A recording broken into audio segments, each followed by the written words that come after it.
adik-adik. Gimana kabar kalian? Ya, pasti baik-baik saja ya. Walaupun di luar sana masih COVID, Omikron terus masih merajalela ya. Tapi kita terus bersandar kepada Tuhan. Dan pagi ini kita mau tetap bersyukur, datang beribadah kepada Tuhan Yesus Kristus ya, sebagai ucapan terima kasih kita karena Tuhan terus menyertai kita, melindungi kita ya sampai saat ini. Tuhan sudah pelihara kita dan keluarga kita. Mari kita ibadah sama-sama ya. Adik-adik pasti sudah cantik-cantik dan ganteng-ganteng, manis-manis ya. Yuk kita dalam sikap berdoa, kita nyanyikan lagu Saat Ini Ku Datang Lagi Tuhan, mau memuji memuliakan nama Tuhan sebagai ucapan syukur terima kasih dan juga rindu belajar firman Tuhan bersama-sama. Ya, kita nyanyikan lagu ini ya. Ya, dalam sikap berdoa.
Tuhan Yesus, Bapa yang baik, terima kasih untuk perlindungan Tuhan sepanjang malam yang baru lalu. Kami boleh beristirahat dengan baik dan pagi yang indah dan cerah yang Tuhan berikan buat kami pada hari ini. Kami mengucap syukur untuk nafas hidup yang masih Tuhan berikan buat kami.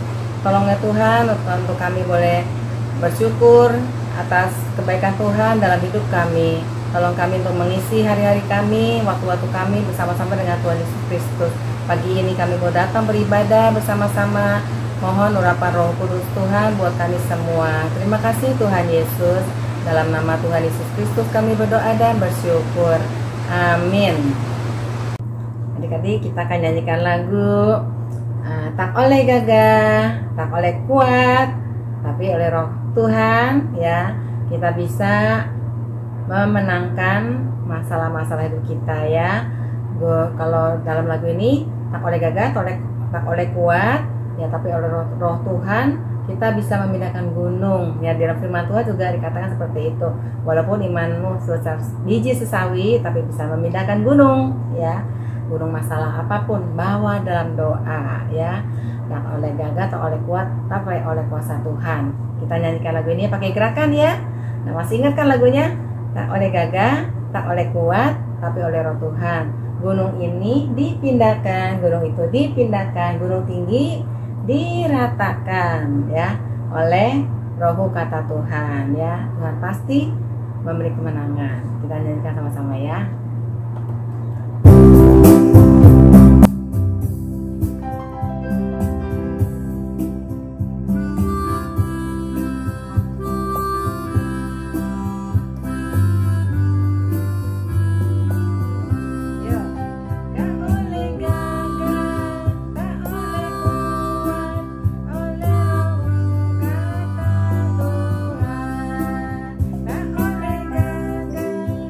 Tak oleh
Adik-adik, kita nyanyikan lagu bagaimana Daud berperang melawan Goliat, ya, raksasa orang Filistin.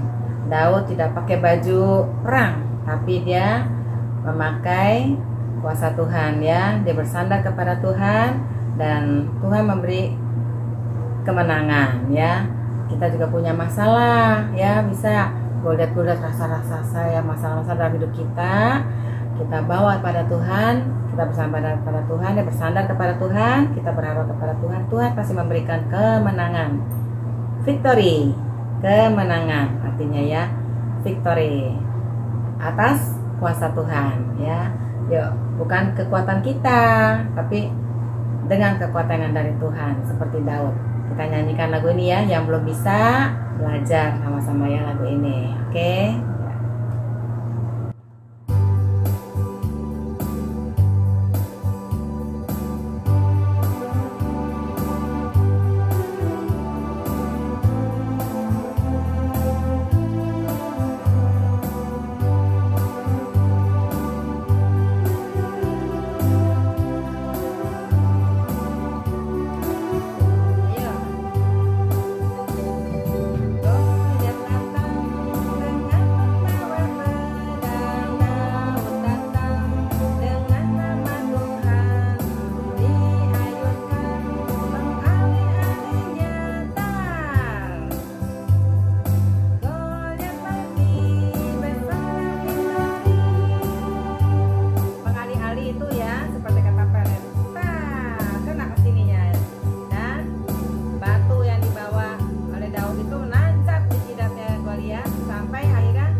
Adik-adik, kita akan mendengarkan firman Tuhan.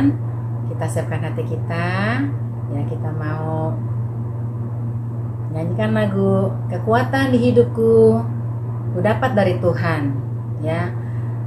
Tuhan sumber hidup dan sumber kekuatan kita, ya. Bagi Tuhan segala kuasa ada di tangannya. Kita nyanyikan lagu kekuatan di hidupku, ku dapat dalam Yesus. Ya, kita nyanyikan lagu ini, kita perhatikan kata-katanya, ya, dan kita resapi. Nah, firman Tuhan akan kita dengarkan itu adalah sumber hidup kita, ya. Nah, kita mau dengarkan baik-baik, tanam dalam hati kita, dan kita praktekkan dalam hidup kita, ya. Sumber hidup kekuatan kita adalah Tuhan Yesus. Ya, sama-sama kita nyanyikan lagu ini.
Tuhan Yesus, sumber hidup dan kuat kami. Kami senang sekali mempunyai Allah yang hidup, Tuhan Yesus Kristus, dalam hati kami, dalam hidup kami. Juru selamat kami satu-satunya, Tuhan Yesus Kristus. Kami saat ini akan belajar firman Tuhan bersama-sama. Mohon urapan Roh Tuhan yang kudus buat kami semua. Tolonglah hamba Tuhan yang akan menyampaikannya, agar apa yang disampaikannya semua berasal dari Tuhan Yesus Kristus dan boleh tertanam dalam hati kami, boleh kami lakukan dalam hidup kami. Tuhan Yesus, terima kasih. Dalam nama Tuhan Yesus Kristus kami berdoa dan bersyukur. Amin. Halo adik-adik, selamat hari Minggu. Ketemu lagi dalam ibadah sekolah Minggu GKRI Mangkal Besar. Tadi adik-adik pasti semua sudah memuji Tuhan dengan penuh semangat ya. Saatnya kita mau mendengarkan firman Tuhan. Yuk sekarang semua duduk yang bagus. Semuanya buka telinganya, buka matanya. Kita mau mendengarkan firman Tuhan. Sebelumnya mari kita mau sama-sama melihat dari ayat hafalan kita hari ini. Ya, Cici hari ini mau ayat hafalan dulu ya, supaya nanti ketika kalian mendengarkan firman bisa lebih memahami. Yuk, kita buka ayat hafalannya dari Yohanes 3 ayat 16. Yohanes 3 ayat 16. Udah buka semua? Sudah buka? Sudah ketemu? Wah, sudah ada yang ketemu. Ayo yang belum ketemu dibuka Alkitabnya dari Yohanes 3 ayat 16. Kita baca bersama-sama ya. Yohanes 3 ayat 16. Karena begitu besar kasih Allah akan dunia ini, sehingga Ia telah mengaruniakan anaknya yang tunggal, supaya setiap orang yang percaya kepadanya tidak binasa, melainkan beroleh hidup yang kekal. Diulangi ya. Karena begitu besar kasih Allah akan dunia ini, sehingga Ia telah mengaruniakan memberi ya, mengaruniakan anaknya seperti anak bayi yang tunggal, satu-satunya yang tunggal, supaya setiap orang yang percaya kepadanya tidak binasa, tidak mati, melainkan beroleh hidup yang kekal.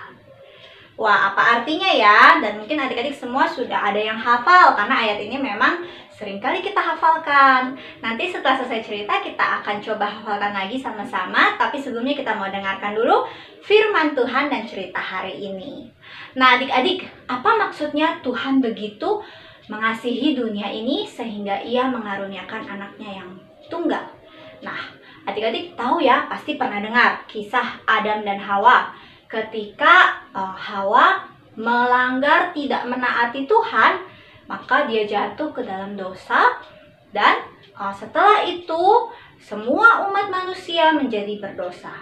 Kemudian Tuhan karena mengasihi manusia memberikan anaknya, yaitu Tuhan Yesus, untuk lahir ke dunia. Nah, sebulan lagi nih kita akan merayakan Paskah loh. Apa tuh Paskah?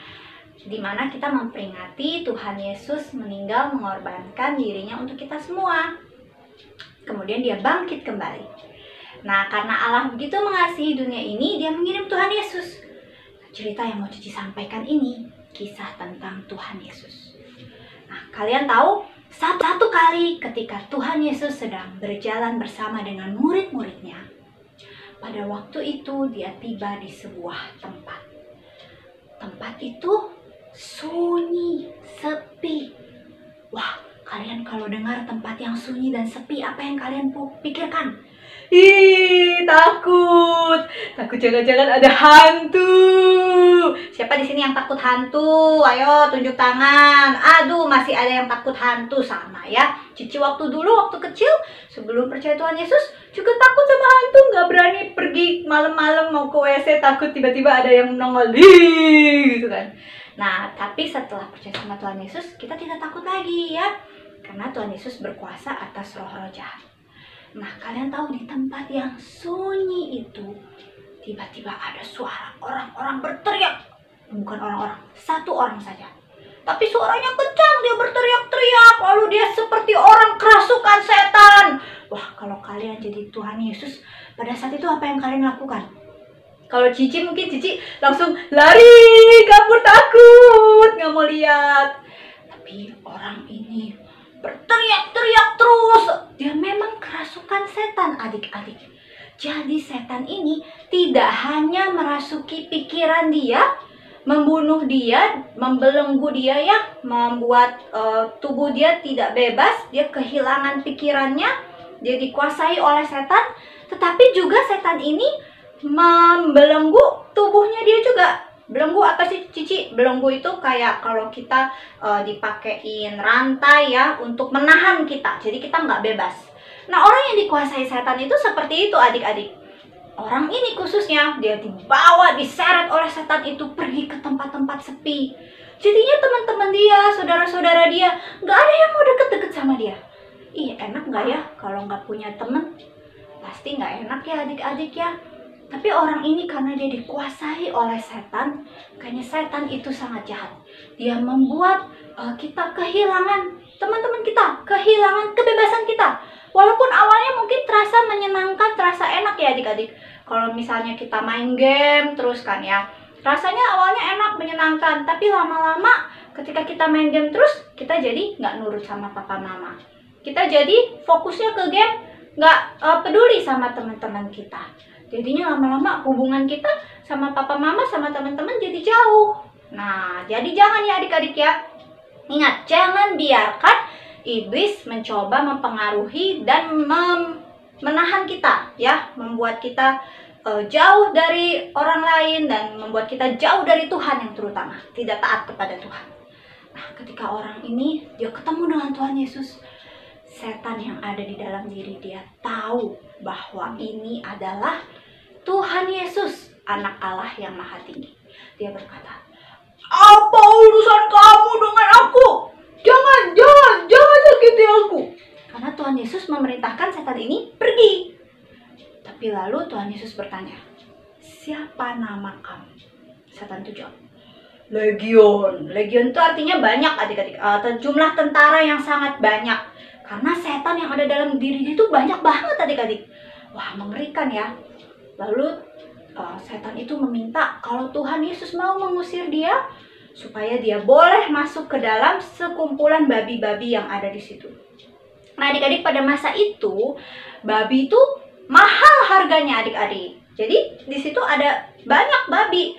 Kalau misalnya ditaksir gitu ya, jumlah uangnya kalau itu babi dijual, wah bisa beli banyak sekali mainan gitu ya, makanan, wah macem-macem. Tetapi adik-adik, bagi Tuhan Yesus, kita manusia, kalian, termasuk Cici, semuanya lebih berharga daripada uang, daripada harta, daripada apapun juga. Jadi Tuhan Yesus bilang, mengusir setan-setan itu masuk ke dalam babi-babi itu. Babi-babi itu begitu dirasukin setan, mereka hilang pikirannya, lalu mereka cepat lari-lari, terjun. Itu semuanya mati. Nah, adik-adik, ketika dia sudah lepas dari segala setan itu, akhirnya dia menjadi manusia normal lagi, adik-adik. Dia jadi sadar bahwa selama ini dia dikuasai oleh setan. Dan dia sekarang mau bertobat, mau menceritakan kebaikan Tuhan Yesus. Nah, adik-adik, dari firman Tuhan ini kita tahu nih, apa yang setan lakukan pada kita. Awalnya dia membujuk kita supaya kita mau nurut lewat hal-hal yang menyenangkan. Sekali dua kali nggak usah taat sama mama nggak apa-apa. Sekali dua kali nyontek nggak apa-apa. Males-malesan sekali dua kali nggak apa-apa. Tapi lama-lama, jangka panjangnya lama-lama akibatnya nggak baik. Kalau kita sekali dua kali nyontek, terus lama-lama nyontek terus, akhirnya kita jadi bodoh. Sekali dua kali males, terus lama-lama males terus, akhirnya kita kehilangan kesempatan. Yang tadinya kalau orang rajin belajar, dia bisa dapat nilai bagus, bisa dapat kesempatan sekolah di tempat yang bagus. Begitu malas, wah semua kesempatan hilang. Karena itu adik-adik, iblis tugasnya, dia mau membelenggu kita, dia mau menahan kita, baik secara fisik maupun secara batin kita. Dan kita tidak boleh tunduk kepada iblis. Kita harus berdoa ketika kita merasa malas, ketika kita mau main game terus, nggak mau nurut sama papa berdoa minta pertolongan supaya Tuhan Yesus tolong kita untuk taat kepada Tuhan. Dan kita mau selalu ingat firman Tuhan, ya. Setiap firman Tuhan kita mau ingat supaya kita bisa melawan si iblis. Oke, kita balik lagi ke ayat hafalan kita. Semuanya sudah hafal? Cici harap semuanya sudah hafal ya. Kita ulangi sama-sama Yohanes 3 ayat 16. Yohanes 3 ayat 16. Karena begitu besar kasih Allah akan dunia ini, sehingga ia telah mengaruniakan anaknya yang tunggal, supaya setiap orang yang percaya kepadanya tidak binasa, melainkan beroleh hidup yang kekal. Mari kita berdoa. Tuhan Yesus, kami bersyukur untuk firman Tuhan. Tolong kami Tuhan, supaya ketika iblis menggoda kami bisa berkata tidak, kami usir dalam nama Tuhan Yesus. Dan tolong kami untuk taat kepada Tuhan. Kadang-kadang kami tidak sadar, kami lupa dan kami mengikuti kehendak hawa nafsu kami. Tetapi biarlah Tuhan tolong kami, mengingatkan kami, Roh Kudus tolong kami supaya kami bisa taat kepada Tuhan. Dalam nama Tuhan Yesus kami berdoa. Amin. Nah, adik-adik jangan lupa ya, hari Sabtu ini kita ada Sabtu spesial lagi. Jadi adik-adik bisa ikut, nanti kalau mau link Zoom-nya, kita lewat Zoom, bisa minta ke nomor yang ada di sini. Oke, sampai ketemu. Tuhan Yesus memberkati. Halo adik-adik, apa kabar? Hari ini kita akan membuat prakarya gantungan pintu seperti ini.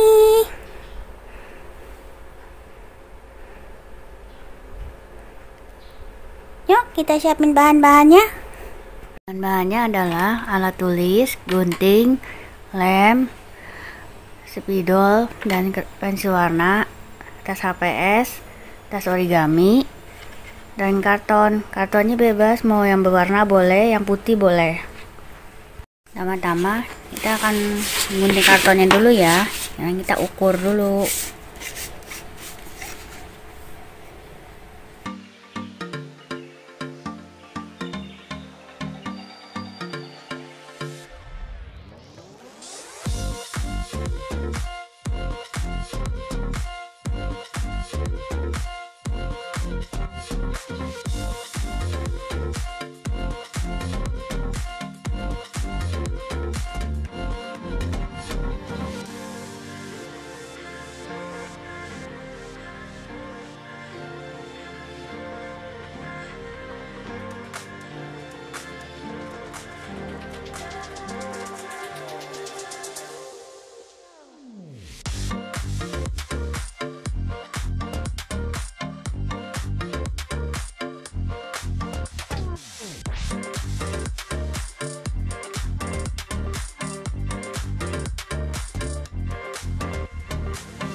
Seperti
ini.